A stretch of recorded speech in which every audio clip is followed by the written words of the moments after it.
In the golden twilight of Istanbul, where the Bosporus whispers secrets of empires, a renowned archaeologist is found dead on the ancient steps of the Hagia Sophia, a death too perfect to be an accident. Enter Hercule Poirot, whose razor-sharp mind unravels a web of betrayal, ambition, and a mysterious ivory box that could reshape history. From the opulent Pera Palace to the dusty trenches of an excavation, suspects weave lies. Lady Eleanor, the icy widow, Dr. Weber, the bitter scholar, Clara Vernon, the ambitious journalist, and Yusuf Effendi, the enigmatic dealer. As clues like a gold cufflink and red clay unravel a deadly plot, Poirot races to expose a killer before a hidden truth sparks chaos. Will he conquer the shadows of Istanbul, or will the Crescent's secret claim another victim? Chapter 1. The Bosporus Beckons. The Orient Express sighed to a halt at Istanbul's Sirkeci station, its iron wheels hissing against the tracks as if reluctant to release their momentum. Hercule Poirot, immaculate in his pinstriped suit and polished shoes, adjusted the brim of his Homburg hat and surveyed the platform through the window. The air beyond the glass shimmered with the golden haze of an October evening, laced with the briny tang of the Bosporus and the faint exotic perfume of cardamom and roasted chestnuts. Istanbul, that ancient crossroads of east and west, sprawled before him, its minarets and domes silhouetted against a sky streaked with amber and indigo. Poirot's mustache gave a slight quiver of anticipation. He had not come to this storied city for leisure, nor to marvel at its Byzantine wonders. No, it was a telegram, urgent, cryptic, and penned by an old friend, that had summoned him here. "Monsieur Poirot," came a voice as he stepped onto the platform, his ebony cane tapping lightly on the stone. A young man, no older than 25, approached with measured steps. His dark suit was impeccably tailored, but his eyes betrayed a flicker of disquiet, like ripples disturbing a still pond. "I am Mehmet Bey, assistant to Monsieur Armand Duval. He has sent me to escort you to the Pera Palace Hotel." His accent was polished, a blend of Oxford English and the soft cadences of Turkish, but Poirot noted the tightness in his jaw, the way his fingers fidgeted with the edge of his cuff. This Mehmet Bey, he thought, knows more than he reveals. "Merci, Monsieur Bey," Poirot replied, his voice as smooth as the silk of his tie. "And how does my friend Duval fare in this city of splendors?" Mehmet hesitated, his gaze darting toward the bustling crowd of porters and passengers. "He is preoccupied, monsieur, a matter of some delicacy." He offered no more, gesturing instead toward a sleek black automobile waiting beyond the station's arches. The drive to the Pera Palace wound through Istanbul's labyrinthine streets, where the calls of street vendors mingled with the distant wail of a muezzin. Poirot's sharp eyes missed nothing. The glint of a brass coffee pot in a shop window, the flash of a woman's embroidered veil, the fleeting shadow of a man slipping into an alley.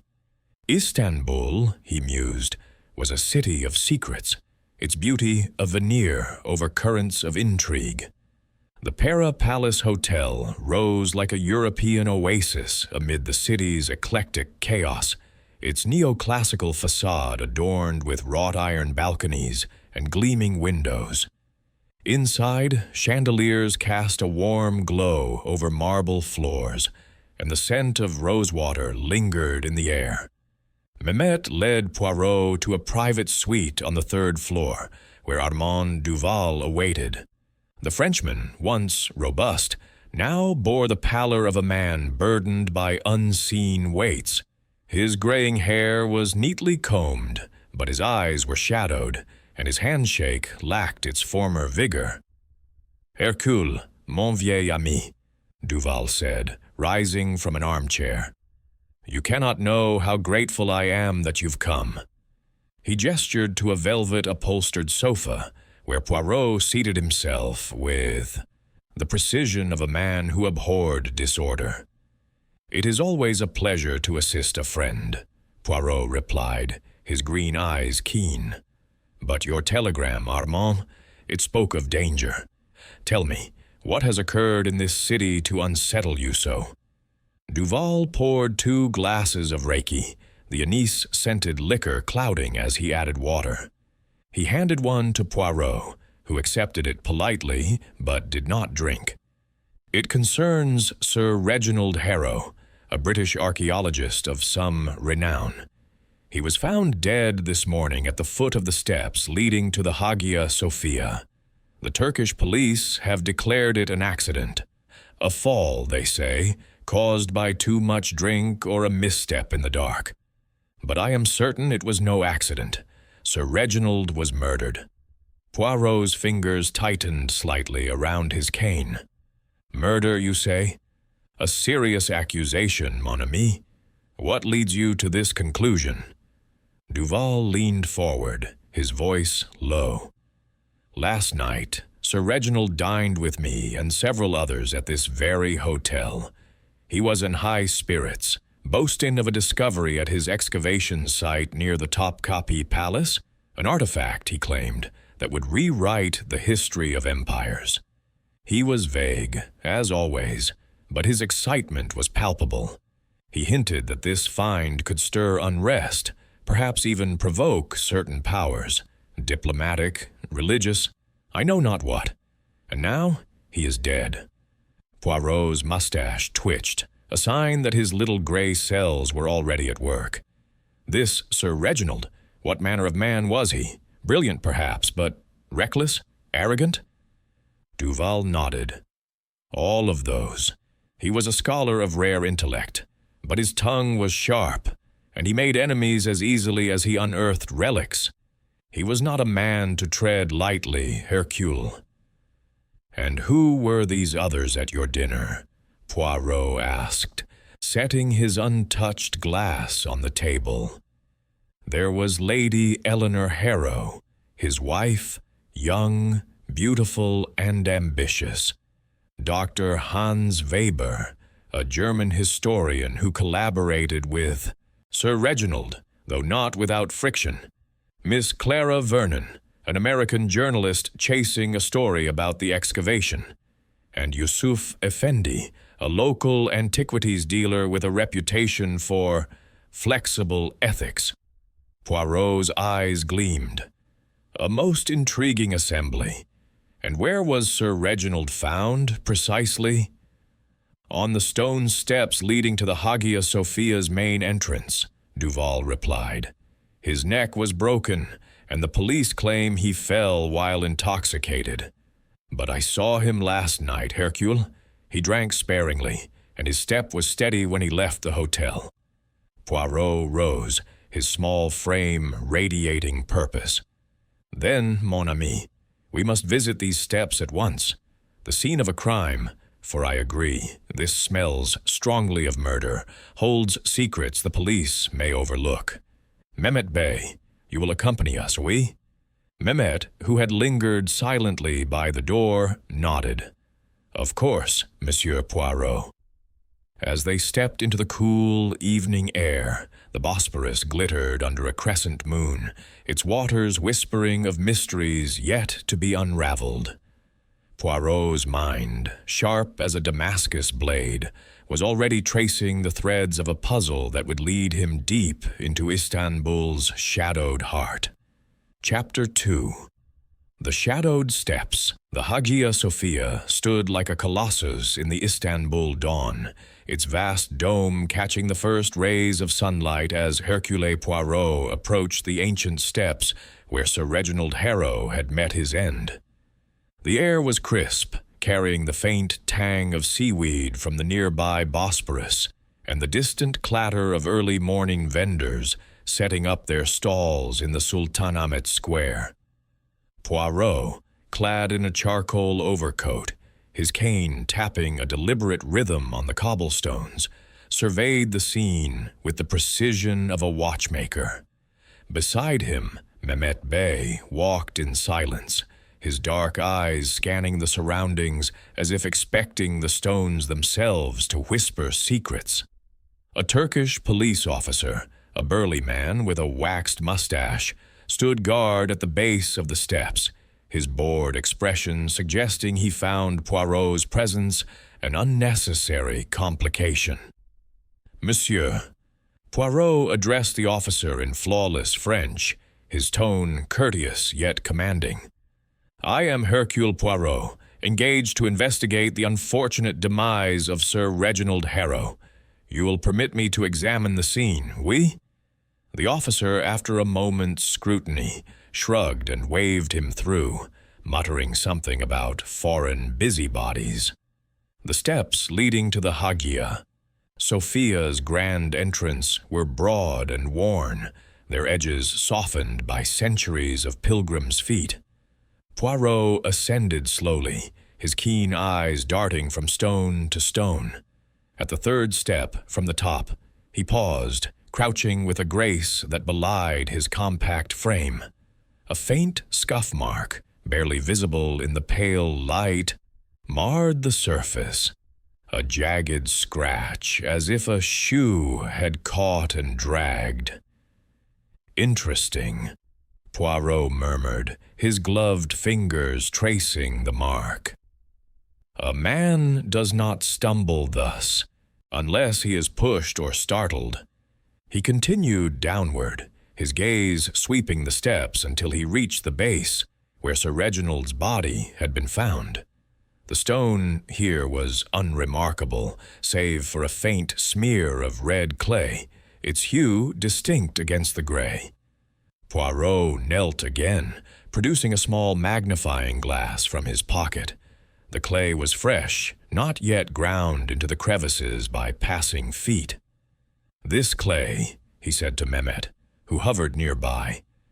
"It is not native to these steppes. It comes from elsewhere, perhaps the excavation site of Monsieur Harrow?" Mehmet nodded, his expression guarded. "The Topkapi site is rich with such clay, Monsieur Poirot. Sir Reginald often returned from there with it on his boots." Poirot's mustache gave a slight twitch, a sign of his mind's quickening. "And yet, the police report no such observation. Sloppy work, Mehmet Bey. The little details, they are the key to all." As he rose, something glinted in a crack between the stones. A small gold cufflink, its surface etched with the initials R.H. Poirot extracted it with a handkerchief, holding it to the light. "Curieux," he said softly. "A cufflink lost in a fall, or place to be found." Mehmet's brow furrowed. "Sir Reginald was not a man for such adornments, monsieur. He dressed plainly, always." "Précisément," Poirot replied, slipping the cufflink into his pocket. "This is no accident, Mehmet Bey. The steps, the clay, the cufflink, they tell a story of intent. Someone ensured Sir Reginald's descent was his last." They returned to the Pera Palace Hotel, its opulent lobby now bustling with guests and the clink of porcelain teacups. Poirot requested a private salon, a wood-paneled room adorned with Persian rugs and heavy drapes, and summoned the 4 individuals who had dined with Sir Reginald on the night of his death. They arrived one by one, each carrying an air of unease that Poirot noted with satisfaction. Suspicion, he knew, was a catalyst for truth. Lady Eleanor Harrow entered first, a vision in a dove-gray morning dress, her auburn hair swept beneath a cloche hat. Her green eyes were sharp, betraying no trace of tears, though her lips curved in a practiced smile of mourning. "Monsieur Poirot," she said, her voice cool as the marble floor. "This is a dreadful business. My husband was careless, but I cannot believe anyone wished him harm. Dr. Hans Weber followed. His tall frame stooped as if burdened by his own thoughts. His spectacles glinted as he adjusted them nervously. His German accent clipped. Harrow was a rival, yes, but murder? Absurd. He fell, as men do when they indulge too freely. Miss Clara Vernon, the American journalist, strode in with the confidence of one accustomed to defying convention. Her bobbed hair swung as she tossed her scarf over a chair. Her notebook clutched like a weapon. "I'm here to help, Monsieur Poirot," she said, her voice brash but her eyes wary. "Sir Reginald was hiding something big, and I'd bet my typewriter it got him killed." Yusuf Effendi was the last to arrive, his silk fez and tailored suit lending him an air of effortless elegance. His smile was polished, his dark eyes unreadable. "Monsieur Poirot," he said, bowing slightly, "I am a simple merchant. I know nothing of violence, only of artifacts and their value." Poirot stood before them, his hands clasped behind his back, his small stature somehow commanding the room. "Mesdames et messieurs," he began, his voice clear and deliberate, "a man is dead, and I, Hercule Poirot, declare it no accident but murder. Sir Reginald Harrow was pushed to his death, and one among you knows more than you admit. I require your accounts of last night, every detail, every movement." Lady Eleanor spoke first, her fingers smoothing the fabric of her dress. "Reginald was in high spirits at dinner, talking incessantly of his work. He drank Reiki, perhaps too much, and we parted at 9. I retired to my suite and saw no one until morning." Her composure was flawless, but Poirot noted the absence of grief in her posture, the way her hands remained steady. Weber shifted uncomfortably. "Harrow and I argued, yes, over his refusal to share credit for our findings. He was insufferable, but I left the hotel at 10 and returned to my lodgings. My landlady can confirm it."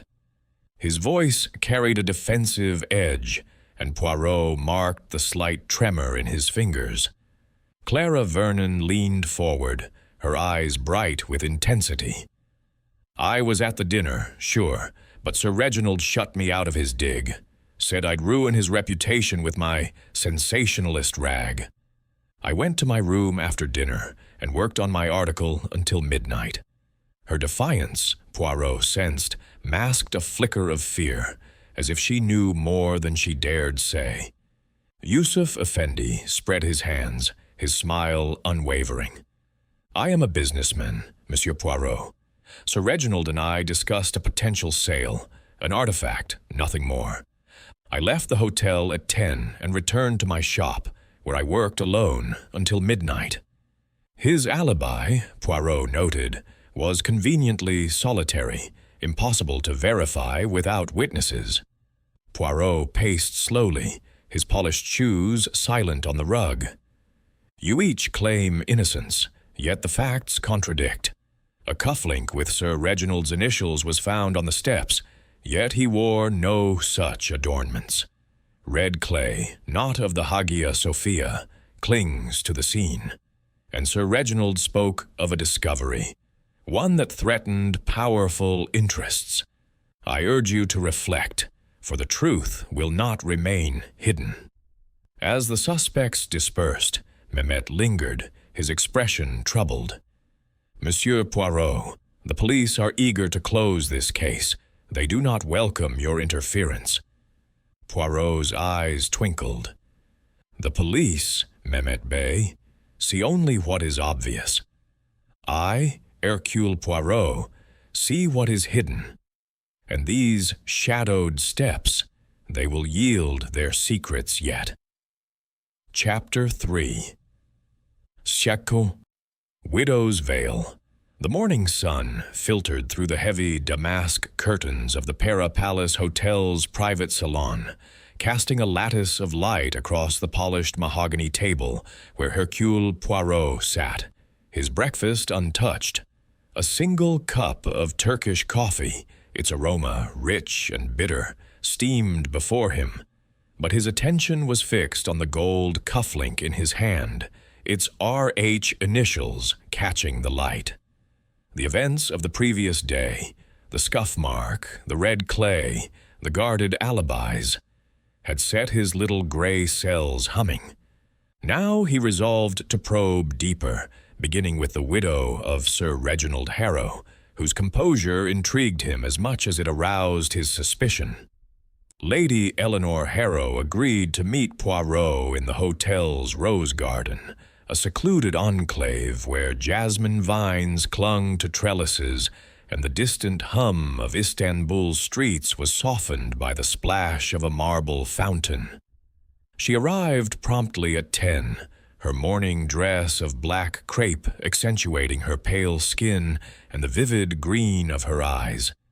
A delicate veil draped from her hat, lending her an air of fragility that Poirot suspected was carefully cultivated. She seated herself on a wrought-iron bench, her posture regal, her hands folded with the precision of a porcelain figurine. "Monsieur Poirot," she began, her voice low and measured, "I understand your need to investigate, but I assure you, my husband's death was a tragic mishap. Reginald was not himself that night. Too much Reiki, too much bravado. He must have lost his footing." Poirot tilted his head, his eyes narrowing slightly. "Madame, you paint a picture of a man reckless, yet Monsieur Duval insists Sir Reginald drank sparingly. And the cufflink, bearing your husband's initials, suggests a detail out of place, for you yourself said he wore no such adornments. Tell me, what was your husband's state of mind that evening?" Lady Eleanor's lips tightened, a fleeting crack in her composure. Reginald was always consumed by his work. He spoke of his excavation with fervor, claiming it would secure his legacy. But he was not a man to share his secrets, even with me. She paused, her fingers brushing the edge of her veil. "After dinner, we parted at 9. I retired to my suite and read until I slept. I saw no one until the maid brought news of his death." Poirot noted the steadiness of her hands, the absence of any nervous gesture. "And this excavation, madame, what did Sir Reginald seek? He spoke of an artifact, oui? Something to rewrite history?" Her eyes flickered, but her voice remained even. "He was vague, as always. Some relic tied to the Byzantine era, I suppose. He guarded his findings jealously, even from me. I cared little for his dusty treasures." Poirot's mustache twitched. "Yet you stand to inherit his fortune, madame. A fortune, perhaps, enriched by this very discovery." Lady Eleanor's gaze hardened. "If you imply I had motive, Monsieur Poirot, you are mistaken. I loved Reginald, despite his faults. I had no wish to see him dead." She rose, smoothing her dress. "If you will excuse me, I have arrangements to make." As she departed, Poirot's eyes followed her, noting the measured grace of her steps. "A woman of control," he murmured to himself. "But what lies beneath the veil?" His next encounter was less planned. In the hotel's grand atrium, he found Miss Clara Vernon scribbling furiously in her notebook, her auburn bob swinging as she glanced up. "Monsieur Poirot," she exclaimed, her American accent sharp with enthusiasm. "Any leads? I've got a deadline, and this story's itching to be told." Poirot smiled thinly. "Mademoiselle Vernon, the truth is not a story to be rushed. You were at the dinner with Sir Reginald. Tell me, what did you observe?" Clara snapped her notebook shut, her eyes alight with intensity. He was cocky, that's for sure. Kept dropping hints about some big find. Called it a game changer for history. He and Weber nearly came to blows over who'd get credit. Lady Eleanor just sat there, cool as ice, and Yusuf Effendi was all smiles, but you could tell he was sizing everyone up. And after dinner? Poirot pressed, his tone gentle but insistent. I went to my room to write, Clara said, but I heard something around 10, voices outside near Sir Reginald's suite. One was his, and the other, I'd swear it was a woman's, sharp and angry. Couldn't catch the words, though. I figured it was a private spat and left it alone. Poirot's interest sharpened. A woman's voice, you say? Most interesting. And you did not investigate? Clara shrugged. I'm a journalist, not a snoop. Well, not that kind anyway. Her grin was fleeting, replaced by a wary glance. Look, Monsieur Poirot, Sir Reginald was holding out on me. He banned me from his dig, said I'd twist his work into tabloid fodder.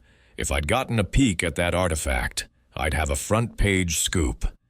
Poirot nodded, filing away her words.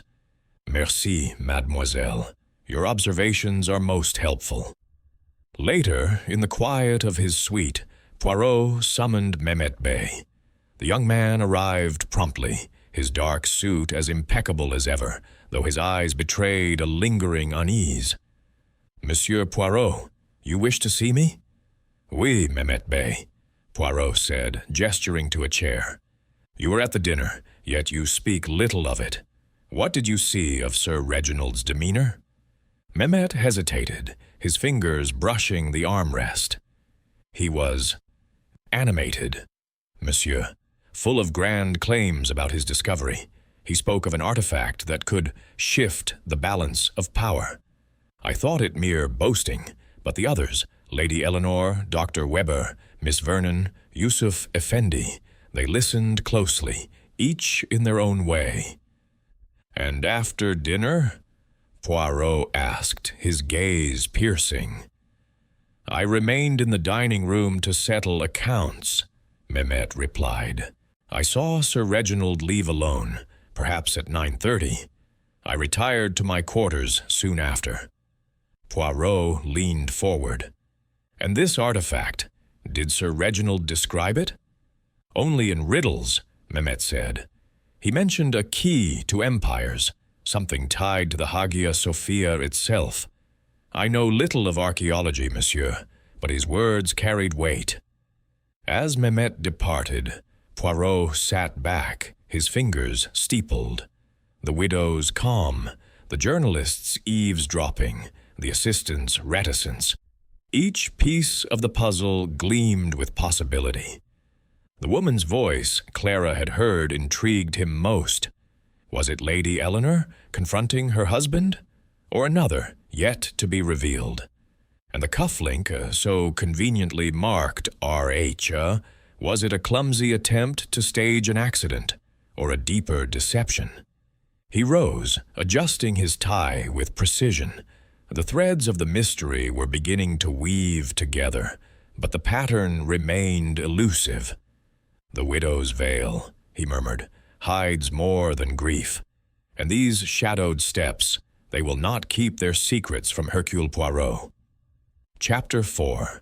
The Clue of the Cufflink. The late morning sun cast long shadows across the Parapalace Hotel's grand atrium, where Hercule Poirot stood, his ebony cane resting lightly in his hand. The gold cufflink, inscribed with the initials A.R.H., lay wrapped in his handkerchief, a silent accusation against the narrative of an accidental fall. Its discovery on the Hagia Sophia steps, coupled with Lady Eleanor's assertion that her husband shunned such adornments, had ignited Poirot's suspicions. Was it a careless oversight by the killer or a deliberate misdirection? His little gray cells churned, piecing together the fragments of the puzzle as he prepared to unravel the next thread in Sir Reginald Harrow's murder. Poirot requested a private audience with Lady Eleanor in her suite, a spacious room adorned with silk tapestries and a balcony overlooking the Bosporus. She received him with the same cool elegance, her black morning dress pristine, her green eyes wary beneath the brim of her hat. "Monsieur Poirot," she said, gesturing to a velvet armchair, "I trust you have progress to report." "Progress, madame, is made by the careful study of details," Poirot replied, seating himself with precision. He produced the cuff-link, holding it between gloved fingers. "This was found on the steps where your husband fell. It bears the initials R.H. Yet you told me Sir Reginald wore no cufflinks. How do you explain this?" Lady Eleanor's expression remained impassive, though her fingers tightened slightly on the armrest. "I cannot, monsieur. Reginald despised such trinkets. He called them vain distractions. Perhaps it belonged to another, or was lost long before his fall." Poirot's eyes gleamed. "Perhaps, madame. Yet its placement suggests otherwise. Tell me, did your husband have enemies who might wish to implicate him? Or you, in this tragedy?" Her lips curved into a faint, bitter smile. Reginald was not a man to win hearts. His ambition made rivals, particularly among scholars like Dr. Weber. But enemies who would kill, I cannot name one. Her voice was steady, but Poirot noted the slight tilt of her head, as if deflecting scrutiny. He pressed further. "And the artifact he spoke of at dinner, a discovery to rewrite history. Did he share its nature with you, even in private?" Lady Eleanor shook her head. "He was secretive, even with me. He mentioned a relic tied to the Byzantine emperors, but nothing more. I paid little heed. His work was his obsession, not mine." Poirot rose, bowing slightly. "Merci, madame. Your candor is noted, but the truth, it has a way of revealing itself." As he left, he sensed her gaze lingering on him, a mixture of defiance and unease. His next destination was the excavation site near the Topkapi Palace, where Mehmet Bey had arranged access. The site was a maze of trenches and scaffolding, the air thick with the scent of damp earth and ancient stone. Workers moved methodically, their shovels unearthing fragments of a buried past. Mehmet guided Poirot to a canvas tent, where a wooden crate stood, its lid pried open. Inside lay an ivory box, no larger than a book, its surface carved with a crescent moon and intricate geometric patterns. Poirot's fingers traced the carvings, his mind racing. "This," he said softly, "is what Sir Reginald died for. A treasure, perhaps, but not of gold." Mehmet's voice was low. "Sir Reginald was obsessed with this box. He said it held a secret that could redraw borders. I thought it hyperbole, but now—" Poirot nodded. "It is no hyperbole, Mehmet Bey. This box is a motive for murder." He instructed Mehmet to secure the artifact, ensuring it remained untouched until he could examine it further. That evening, as the Bosporus shimmered under a twilight sky, Poirot encountered Clara Vernon in the hotel's garden, her silhouette sharp against the glow of lanterns. She clutched her notebook, her eyes bright with curiosity. "Monsieur Poirot, you're digging deeper than the police, aren't you? Found anything juicy?" Poirot smiled thinly. "Mademoiselle, the truth is not juicy, but it is compelling. You spoke of a woman's voice arguing with Sir Reginald. Can you recall any detail, her tone, her accent?" Clara frowned, tapping her pencil against her chin. "It was sharp, like she was holding back a storm. No accent I could pin down. Not British, not Turkish. It was late, Maybe 10:30, outside his room. I figured it was a lover's quarrel, but now, maybe it was about that artifact. Poirot's interest sharpened. And you saw no one else in the corridor? Not a soul, Clara said. The hotel was quiet, except for that argument. I stayed in my room after that, typing up notes. Merci, mademoiselle, Poirot said, his mind cataloguing her words. A woman's voice, yet Lady Eleanor claimed to have retired early. Was she lying, or was another woman involved? Back in his suite, Poirot sat at a small desk, the cufflink before him. Its gold surface was unblemished, as if newly purchased, yet its presence on the steps suggested calculation. He recalled the red clay, the scuff mark, signs of a struggle, not a stumble. The box, with its cryptic carvings, pointed to a motive beyond personal vendettas. Was it greed, jealousy, or something grander? A secret that threatened empires, as Sir Reginald had boasted. He summoned Mehmet once more, the young man arriving with his usual deference. Monsieur Poirot, you have questions? Oui, Mehmet Bey, Poirot said, his tone measured. You were close to Sir Reginald's work. Did he ever speak of this ivory box or what it contained? Mehmet hesitated, his fingers brushing his cuff. Only once, monsieur. He called it a key to the past, something that could stir unrest if revealed. He was cautious, even with me. And the night of the dinner, Poirot continued, you saw nothing unusual after Sir Reginald left? Mehmet shook his head. I remained in the dining room, settling accounts. I saw Dr. Weber leave shortly after Sir Reginald, and Yusuf Effendi soon after. Lady Eleanor and Miss Vernon retired earlier. Poirot's eyes narrowed. Dr. Weber, you say. He claims he was at his lodgings by 10, yet you saw him leave later? Mehmet nodded. Perhaps 10:15. I cannot be certain of the hour. As Mehmet departed, Poirot leaned back, his fingers steepled. The cufflink, the box, the woman's voice, each was a thread in a tapestry of deception. Dr. Weber's timeline was inconsistent, and Lady Eleanor's denial of the cufflink rang hollow. Yusuf Effendi's smooth demeanor and Clara's guarded revelations added further complexity. The ivory box, with its crescent moon, held the key. But to what? A treasure, a document, or a secret that could, as Sir Reginald claimed, rewrite history? Poirot rose, adjusting his tie with meticulous care. The clue of the cufflink, he murmured. It points to a mind that seeks to deceive. But Hercule Poirot is not so easily misled. The shadowed steps of Istanbul were yielding their secrets, one by one, and he was determined to follow them to their source. Chapter 5. The Historian's Secret. The midday light streamed through the arched windows of Hercule Poirot's suite at the Para Palace Hotel, illuminating the intricate patterns of the Persian rug beneath his polished shoes.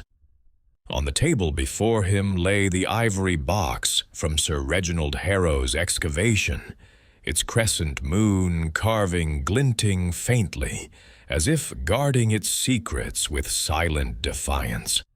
The morning's discoveries, the cufflink's incongruity, the red clay's silent testimony, and Clara Vernon's account of a woman's angry voice had sharpened Poirot's focus. Now, his attention turned to Dr. Hans Weber, the German historian whose nervous demeanor and vague alibi hinted at hidden truths. Poirot's little gray cells buzzed with the certainty that Weber held a piece of the puzzle, one that might illuminate the motive behind Sir Reginald's murder. Poirot arranged to meet Weber in the historian's modest lodgings, a narrow room in a boarding house near the Grand Bazaar, its walls lined with shelves of dusty tomes and maps of Byzantine Constantinople. Weber greeted him with a curt nod, his gaunt frame hunched over a desk cluttered with papers. His spectacles slipped down his nose, and his fingers fidgeted with a fountain pen, betraying a tension that Poirot noted with interest. "Monsieur Poirot," Weber began, his German accent clipped, "I have little to add to what I told you. Sir Reginald's death is a tragedy, but I was at home by 10 that night. My landlady, Frau Aksoy, will confirm it." Poirot seated himself in a creaking chair, his cane resting across his knees. "Herr Weber, let us dispense with pleasantries. You claim to have left the Pera Palace at 10, yet Mehmet Bey saw you depart later, closer to 10:15. A small discrepancy, perhaps, but in murder, no detail is too small. Where were you, truly, after leaving the hotel?" Weber's face paled, his eyes darting to the window as if seeking escape. "You misunderstand, monsieur. I may have lingered in the lobby briefly, but I returned here directly. The hour was late, and my memory is not precise." Poirot's mustache twitched, a sign of his growing suspicion. "Your memory, Herr Weber, is selective. Let us speak of motive. You and Sir Reginald quarreled over credit for your shared research, oui? He was, perhaps, a man who took more than his share of glory?" Weber's jaw tightened, and he pushed his spectacles up with a trembling hand. "Harrow was a thief of ideas," he spat, his voice rising. "He claimed my work on Byzantine relics as his own, presenting it to the world as his genius. I challenged him at dinner, yes, but I did not kill him."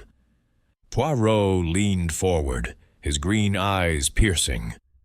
"And yet, Herr Weber, you were not at home, as you claim. I have learned from a porter that you were seen near the Topkapi Palace excavation site after 11. Why were you there, if not to confront Sir Reginald about this relic? The ivory box, perhaps?" Weber's composure crumbled, his shoulders slumping. "Very well, Monsieur Poirot, I will tell you. I went to the site that night. Harrow had been secretive, hinting at a discovery that dwarfed our prior work, a relic tied to the Byzantine Emperor Justinian. I suspected he was hiding it to claim sole credit. I searched the tent, found the ivory box, but it was locked, and Harrow was not there. I left, frustrated, and returned here by midnight." Poirot's fingers steepled, his mind racing.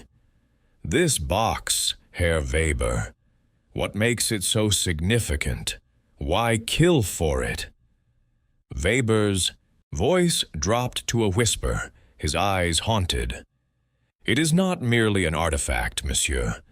The box may contain documents, letters, perhaps, or a map, proving a rival claim to territories once held by the Byzantine Empire. Such a find could ignite disputes, even war, among nations vying for historical legitimacy. Harrow knew its power and planned to reveal it for his own fame." Poirot's eyes gleamed. "A motive beyond greed or jealousy, then. A secret that could destabilize empires. But tell me, Herr Weber, did you see anyone else at the site that night?" Weber shook his head. "No one. The site was deserted, save for the guards, who paid me no mind." As Poirot rose to leave, he paused, his gaze lingering on Weber's cluttered desk. A smudge of red clay, faint but unmistakable, marked the edge of a map. "One final question, Herr Weber. The red clay on your desk.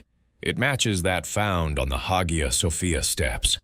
How did it come to be here?" Weber's face flushed. I was at the site often. It must have clung to my papers." Poirot nodded, his expression unreadable. Merci, Herr Weber. Your candor is most illuminating.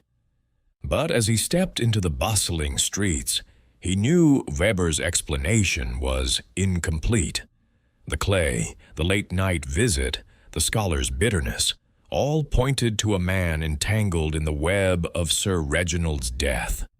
Back at the Pera Palace, Poirot sought out Mehmet Bey, finding him in the hotel's library, poring over a ledger. "Mehmet Bey," Poirot said, his tone genial but firm, "you have been most helpful, yet I sense you hold something back. Did Sir Reginald ever speak of Dr. Weber's role in the excavation?" Mehmet closed the ledger, his dark eyes cautious. Sir Reginald trusted Dr. Weber's knowledge, but not his ambition.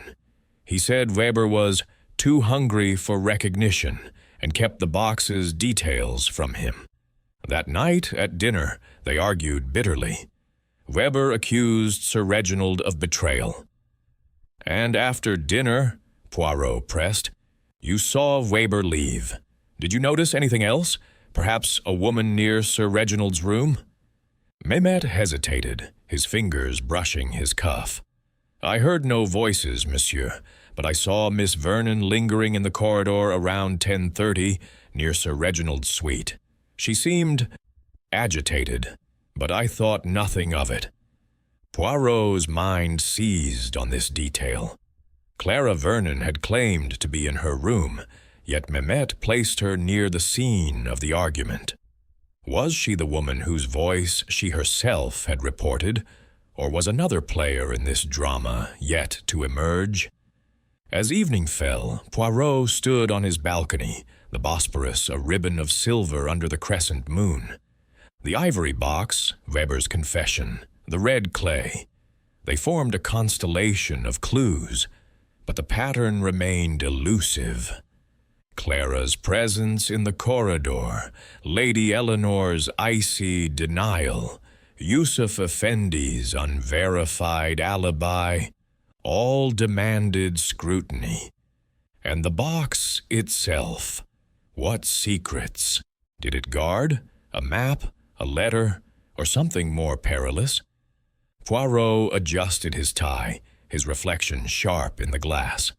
"The historian's secret," he murmured, "is but one thread in this tapestry. The truth lies in the shadows, but Hercule Poirot will bring it to light." Chapter 6. The Dealer's Gambit. The narrow streets of Istanbul's Grand Bazaar buzzed with the clamor of merchants and the scent of saffron and leather as Hercule Poirot navigated the labyrinthine alleys toward Yusuf Effendi's antiquities shop. The afternoon sun filtered through the arched roof, casting dappled light on stalls brimming with brass lamps and woven rugs. Poirot, his Homburg hat tilted against the glare, moved with purpose, his cane clicking on the worn stones. The revelations of the previous day, Dr. Weber's clandestine visit to the excavation site, the red clay on his desk, and Mehmet's sighting of Clara Vernon near Sir Reginald's room, had tightened the web of suspicion. Now Poirot's focus turned to Yusuf Effendi, the antiquities dealer whose polished demeanor and solitary alibi hinted at secrets as carefully guarded as the relics he sold. The shop was a dimly lit cavern of treasures, its shelves lined with amphora, jade figurines, and illuminated manuscripts. A heavy scent of incense hung in the air, mingling with the musty tang of ancient wood. Yusuf Effendi stood behind a glass counter, his silk fez and tailored suit lending him an air of effortless sophistication. His smile, as Poirot entered, was as smooth as the polished marble bust beside him. "Monsieur Poirot," he said, bowing slightly, "an honor to welcome you to my humble establishment. How may I assist you?" Poirot's green eyes surveyed the room, noting a locked cabinet in the corner, its key dangling from Yusuf's waistcoat. "Monsieur Effendi," he began, his voice calm but incisive, "I come to discuss Sir Reginald Harrow's death. You dined with him the night he died, and you claim to have returned here afterward, alone, until midnight. Yet I wonder, did your business with Sir Reginald extend beyond dinner?" Yusuf's smile did not waver, but his fingers brushed the key at his waist. "Our business was simple, monsieur. Sir Reginald offered to sell me an artifact from his excavation, a trinket he called it. I declined, as its provenance was unclear. Istanbul is full of fakes, and I am a cautious man." Poirot stepped closer, his gaze fixed on Yusuf. "A trinket, you say? Yet Sir Reginald spoke of a find that could redraw borders. I have seen the ivory box, Monsieur Effendi, with its crescent moon carving. You knew of it, did you not?" Yusuf's eyes flickered, a momentary crack in his composure. "The box? A pretty thing, but of little value. Sir Reginald was prone to exaggeration. I saw it once, in his tent, but I had no interest." Poirot's mustache twitched. "And yet, monsieur, I find a curious detail." He gestured to the counter where a faint smudge of red clay, identical to that on the Hagia Sophia steps, marked the wood. "This clay, it is from the Topkapi excavation site, oui? How did it come to be here, if you were not at the site that night?" Yusuf's smile tightened, his hand stilling. "You are observant, Monsieur Poirot. I visit many sites in my trade. Perhaps I carried it from an earlier trip." "Perhaps," Poirot said, his tone deceptively mild. "But let us speak plainly. You followed Sir Reginald after dinner, did you not? You were seen leaving the Pera Palace shortly after him, and this clay suggests you were near the Hagia Sophia when he fell." Yusuf's composure faltered, his eyes narrowing. "You accuse me, monsieur? I followed him, yes, to discuss the box further. He was drunk, boasting in the street about his find. I wanted to know its true worth, but when I reached the Hagia Sophia, he was already dead, sprawled at the base of the steps. I left quickly. I have no wish to be entangled in such matters." Poirot's gaze was unrelenting. "And you saw no one else? No woman, perhaps, arguing with Sir Reginald?" Yusuf shook his head. "No one, monsieur. The square was empty, save for a few late worshippers." Poirot nodded, filing away Yusuf's words. "Merci, Monsieur Effendi. But know this, the truth is like an artifact buried in the earth. It cannot remain hidden forever." As Poirot left the shop, Mehmet Bey awaited him outside, his expression tense. "Monsieur Poirot, did Yusuf speak truthfully?" Poirot's eyes gleamed. "Truth, Mehmet Bey, is a slippery thing in his hands. The clay betrays his presence at the scene, yet his story is too neat. We must look deeper." That evening, Poirot returned to the Pera Palace and requested a private viewing of Sir Reginald's belongings, still held in his suite under police supervision. Among the archaeologist's papers, Poirot found a notebook filled with sketches of the ivory box and cryptic notes in Latin. One phrase stood out, clavis imperii, the key of empire. Beside it was a rough map, marking a chamber beneath the Hagia Sophia. Poirot's pulse quickened. The box was no mere relic. It was a key to something greater, perhaps a hidden vault or document, as Weber had suggested. He summoned Clara Vernon to the hotel's library, where she arrived with her usual bravado, her notebook tucked under her arm. "Monsieur Poirot, you're keeping me busy," she said, her American accent sharp. "What's the latest?" "Mademoiselle Vernon," Poirot said, his voice low. "You were seen near Sir Reginald's room at 10:30, despite claiming to have been writing in your own. Why were you there, and what did you hear?" Clara's eyes widened, but she recovered quickly. "Okay, you caught me. I was in the corridor, hoping to catch Sir Reginald for a quick interview. I heard him arguing with someone. A woman, like I told you. Her voice was low, furious, but I couldn't place it. Knocked, but no one answered, so I left." Poirot leaned forward. "And this woman, could it have been Lady Eleanor?" Clara shrugged. "Maybe. It wasn't clear, but I'd bet my typewriter it wasn't a lover's spat. It sounded dangerous." As Clara departed, Poirot sat back, his fingers steepled. Yusuf's presence at the Hagia Sophia, the red clay, Clara's evasiveness, and the notebook's revelations pointed to a conspiracy larger than a single murder. The ivory box, with its promise of a key of empire, was the linchpin. Was Yusuf protecting his own interests, or those of another? And the woman's voice, Lady Eleanor, or a new player in this deadly game? Poirot rose, adjusting his cuffs with precision. "The dealer's gambit," he murmured, "is to conceal his hand. But Hercule Poirot sees through the shadows, and the truth will soon be laid bare." Chapter 7. The Steps Unraveled. The grand salon of the Para Palace Hotel glowed under the soft light of crystal chandeliers, their reflections dancing on the polished parquet floor. Hercule Poirot stood at the center of the room, his compact figure commanding despite its modesty, his ebony cane resting lightly in his hand. The suspects, Lady Eleanor Harrow, Dr. Hans Weber, Miss Clara Vernon, and Yusuf Effendi, sat in a semicircle of velvet-upholstered chairs, their faces a gallery of unease, defiance, and guarded curiosity.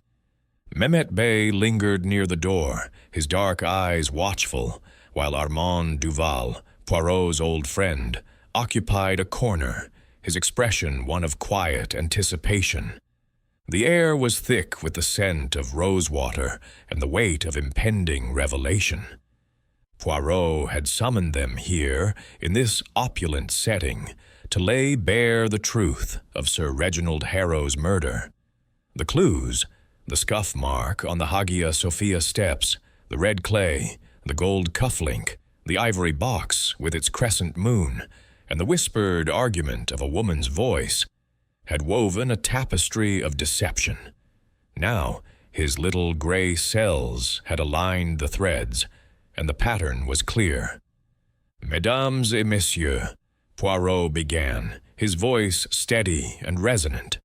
"A man is dead, and the truth of his demise has been obscured by lies and half-truths.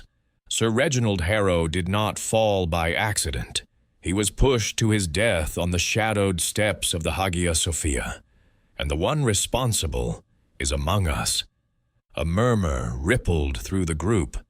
Lady Eleanor's green eyes narrowed, her black-gloved hands folding tightly in her lap. Weber adjusted his spectacles, his gaunt face pale. Clara Vernon clutched her notebook, her lips parted in anticipation. Yusuf Effendi's smile was a mask, his fingers still on the armrest. Poirot paced slowly, his polished shoes silent on the floor.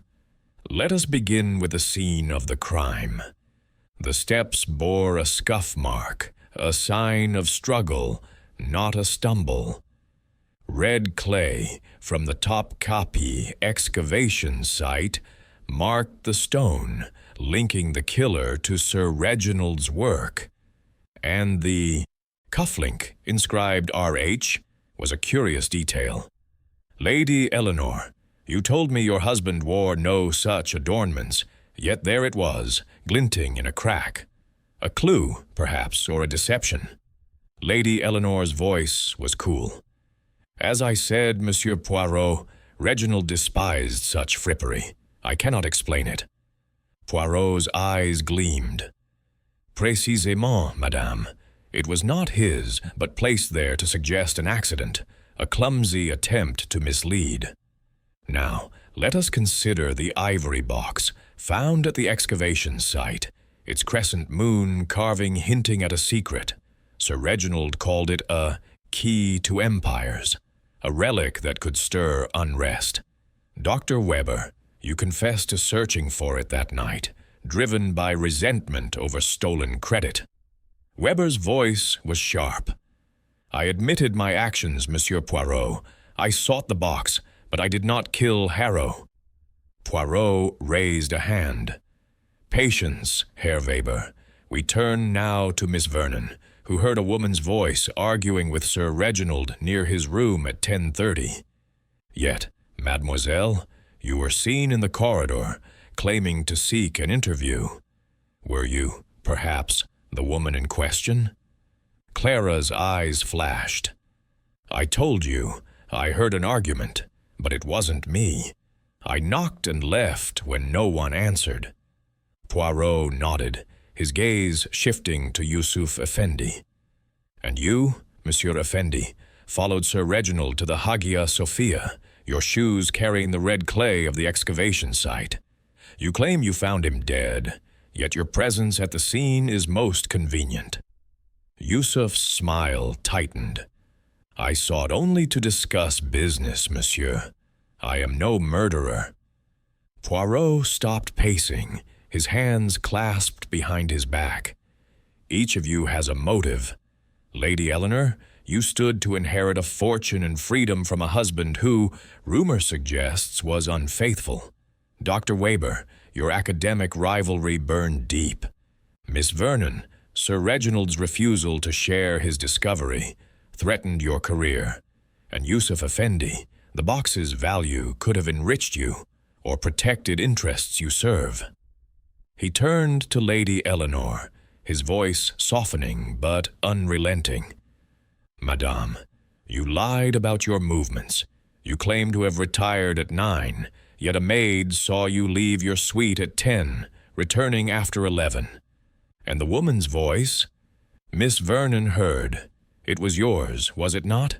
You confronted Sir Reginald, furious perhaps over his betrayal or his obsession with the box. Lady Eleanor's composure cracked, her hands trembling. No, I loved him, despite everything. Poirot's eyes were merciless. The red clay, madame, was found not only on the steps, but on the hem of your cloak, hidden beneath your mourning dress. You followed Sir Reginald to the Hagia Sophia, and in a moment of rage, you pushed him. The cufflink was your attempt to stage an accident, but you chose poorly, for it was not his. A gasp escaped Lady Eleanor, her face draining of color. "It was not meant to happen," she cried, her voice breaking. "He was leaving me for another, a dancer from Beolu. I followed him to the steps, demanding answers. He laughed, mocked me, and I pushed him, just to stop him. He fell, and I fled, terrified." The room fell silent, the weight of her confession hanging heavy. Clara's pencil stilled, Weber's shoulders slumped, and Yusuf's smile vanished. Mehmet stepped forward, his expression grim, as if to summon the police. Poirot raised a hand. "One moment, Mehmet Bey. The box remains a mystery. Lady Eleanor, did you know its contents?" She shook her head, tears streaking her face. "He said it held a map to a Byzantine vault, something nations would kill for. I cared nothing for it, only for his betrayal." Poirot nodded, his expression somber. "The truth is revealed, mesdames et messieurs. Lady Eleanor's act was one of passion, but the box's secret drove others to deceit. It will be secured, lest it spark further tragedy." As the police arrived to take Lady Eleanor away, her sobs echoing in the salon, Poirot turned to Duval. "The steps have spoken, mon ami, but the box's tale is not yet complete. Duval's eyes were grave. "What will you do with it, Hercule?" Poirot's mustache twitched. "It belongs to history, not to ambition. I will ensure its safety." As he stepped into the night, the Bosporus a dark mirror beyond, Poirot felt the weight of truth settled, yet the shadow of the box lingered in his mind. Chapter 8. The Crescent's Shadow. The Orient Express stood ready at Circeci Station, its sleek carriages gleaming under the late afternoon sun, a stark contrast to the tangled mysteries Hercule Poirot had unraveled in Istanbul. He stood on the platform, his Homburg hat tilted precisely, his overcoat immaculate despite the city's dust. The Bosporus glittered beyond, its waters catching the golden light, whispering of secrets older than the city itself. In his hand, he held a small leather case, within which lay the ivory box with its crescent moon carving, the silent heart of Sir Reginald Harrow's murder. Lady Eleanor's confession had closed one chapter, but the box's enigma lingered, a final thread Poirot was determined to tie. Earlier that day, Poirot had met Armand Duval in a private room at the Pera Palace Hotel, the air heavy with the scent of Turkish coffee and the weight of their discussion. Duval, his face lined with relief yet shadowed by concern, leaned forward over a low table, his voice low. "Hercule, you have done it again. Lady Eleanor's guilt is clear. But what of the box? Its contents could stir trouble far beyond Istanbul." Poirot sipped his coffee, its bitterness a fitting echo of the case's complexities. "Mon ami, the box is no mere relic. Sir Reginald's notebook spoke of a clavis imperii, a key of empire. I have examined it further with the aid of a trusted scholar. It contains a parchment, a map to a hidden vault beneath the Hagia Sophia, rumored to hold documents proving ancient claims to territories lost to time. Such a find, in the wrong hands, could ignite diplomatic fires." Duval's eyes widened. "And you trust this scholar? What will you do with it?" Poirot's mustache twitched, a faint smile beneath it. "The scholar is discreet, and the box is now in the hands of the Turkish authorities, to be studied quietly, away from greedy eyes. History must be preserved, not weaponized. I have ensured its safety, Armand, as I promised." Their conversation had turned to the other suspects. Dr. Weber, chastened by his own deception, had returned to his studies, his ambition tempered by the case's grim outcome. Clara Vernon, her scoop secured in the form of an exclusive on Lady Eleanor's confession, had wired her story to New York, her career bolstered, but her bravado softened by the truth's weight. Yusuf Effendi, though cleared of murder, remained a figure of suspicion, his shop's locked cabinet hinting at dealings Poirot chose not to pursue, for now. Mehmet Bey, ever loyal, had expressed gratitude for Poirot's clarity, though his guarded eyes suggested he knew more of Istanbul's undercurrents than he revealed. As Poirot boarded the Orient Express, the platform bustling with travelers and porters, he paused to gaze at the city one last time.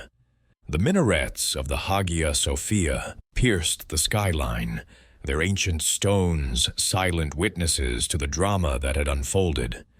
The steps, once shadowed by murder, now stood in the light of truth, thanks to his little gray cells. Yet the crescent moon of the box lingered in his mind, a symbol of secrets that could never fully be buried. He settled into his compartment, the leather seat cool against his back, and opened a small notebook to record his final thoughts on the case. "The crescent's shadow," he wrote, "falls across the heart of men, stirring passion, greed, and betrayal. Lady Eleanor, killed for love, turned to hate, but the box's power tempted all. It is the task of Hercule Poirot to ensure such shadows do not darken the world. As the train's whistle sounded and the wheels began to turn, Poirot closed his notebook, his gaze fixed on the receding spires of Istanbul. The city, with its blend of east and west, had tested his intellect, but he had prevailed. "The little gray cells," he murmured, a satisfied smile curving his lips. "They never fail." The Bosporus faded into the distance, its waters carrying the echoes of a mystery solved, and Poirot turned his thoughts to the journey ahead, ready for whatever puzzles awaited beyond the horizon.